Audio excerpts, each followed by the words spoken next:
वन्य प्राण्यांपासून संरक्षण करा. आमदार शिवाजी पाटील यांच्या नेतृत्वाखाली चंदगड तालुक्यातील शेतकरी, भाजप पदाधिकाऱ्यांनी वनमंत्री गणेश नाईक यांची घेतली भेट. वन्य प्राण्यांमुळे चंदगड विधानसभा मतदारसंघातील शेतीचे व पशुधनाचे प्रचंड नुकसान होत आहे. अलीकडच्या काळात या जंगली जनावरांच्या हल्ल्यात अनेक निष्पाप नागरिकांना आपला जीवही गमवावा लागला आहे. त्यामुळे या वन्य प्राण्यांचा लवकरात लवकर बंदोबस्त करण्यात यावा.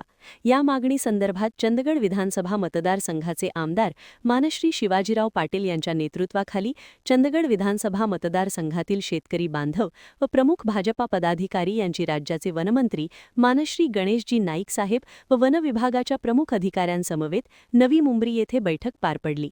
यावेळी मंत्री महोदयांना चंदगड विधानसभा मतदारसंघातील शेतकऱ्यांची दयनीय अवस्था कानावर घालून या समस्येवर चर्चा करण्यात आली.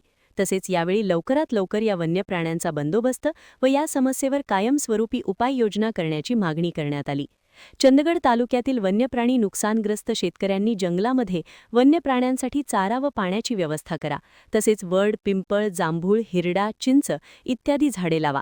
नुकसानग्रस्त शेतकऱ्यांना तात्काळ पंचनामे करून नुकसान भरपाई करणार. जंगलाला लागून असणाऱ्या जमिनीतून मोबदला मिळावा यासाठी प्रस्ताव करा. जंगलाभोवती खंदक, सौर कुंपण तसेच इतर सुविधा निर्माण करणार, जेणेकरून वन्यप्राणी शेतीमध्ये येणार नाहीत. वनपर्यटनासाठी चालना देण्यासाठी प्रयत्न करा. यांसह विविध मागण्या बैठकीत मांडण्यात आल्या.